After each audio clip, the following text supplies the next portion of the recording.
अस्सलाम वालेकुम।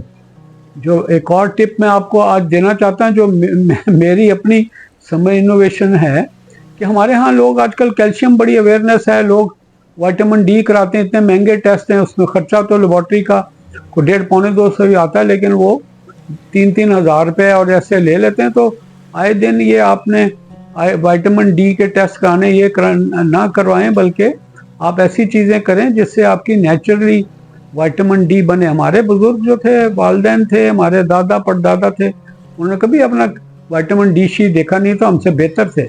उसकी वजह ये थी कि वो उनको अनजाने में वो लोग चीज़ें करते थे जो बहुत अच्छी हैं।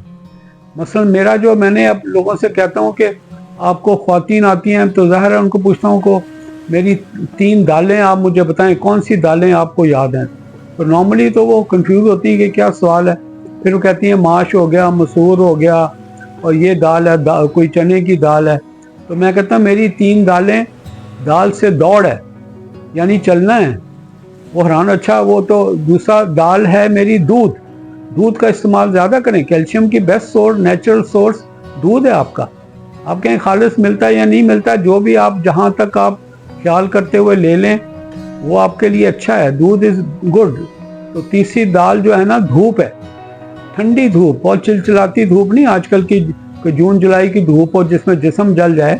इसमें भी आपको धूप तो लेनी चाहिए, सुबह की अर्ली मॉर्निंग, जैसे 6, 6:30 की है, शाम की है, लेट इवनिंग की 6 बजे, 6:30 बजे, या जब आपका सूरज पड़ रहा है लेकिन स्लांटिंग रेज हैं जो आपकी स्किन को डैमेज नहीं करती। तो ये 3 दालें, मेरी 3 दालें ये हैं, पकाने वाली नहीं है। दाल से दौड़ यानी चलना, दाल से दूध, दूध का रेगुलर इस्तेमाल कभी कैल्शियम की कमी आने नहीं देता। तीसरा धूप, ये नेचुरल धूप जो है ना, नेचुरल टॉनिक है। ये कैल्शियम वेल्शियम से को ताकत वाकत नहीं आती, किसी भी विटामिन से आज तक किसी को ताकत नहीं आई, ये सिर्फ सेल स्टॉक हैं। ताकत आपकी एक्सरसाइज से आती है और आपके जो नेचुरल चीज़ें हैं उसके इस्तेमाल से ज़्यादा बेहतर होता है।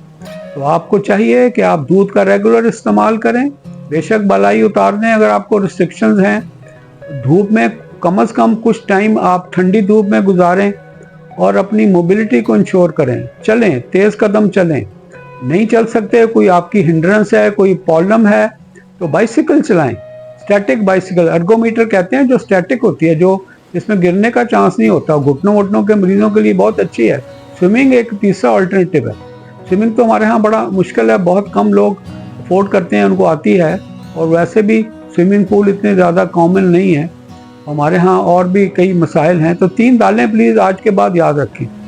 दौड़ना, दाल से दौड़ना, दाल से धूप, दाल से दूध, अपना ख्याल रखिएगा। और ये जो बेस्ट हैं, इसके बाद आपको कोई विटामिन डी की फिक्र नहीं होनी चाहिए। लोग जो बाहर यूरोप में आपको जो सन बेदिंग करते हैं, वो आपके बिकनियाँ पहन के लेटे होते हैं, बेसिकली उनका टैनिंग मकसद ये है कि वो विटामिन डी बनाएं। हम विटामिन डी डायरेक्ट जो नेचुरल तरीके से बनाने के बजाय गोलियों दवाइयों का सहारा लेते हैं। एक्चुअली इन चीज़ों की ज़रूरत बहुत कम है, हमने खामखाई अपने ऊपर ये बोझ लाद लिया है। हर 3 महीनों बाद विटामिन डी करा रहे होते हैं, कोई ज़रूरत नहीं है। आप ये नेचुरल चीज़ें 3 दालों को याद रखिएगा इंशाल्लाह। अल्लाह हाफिज़, अस्सलाम वालेकुम।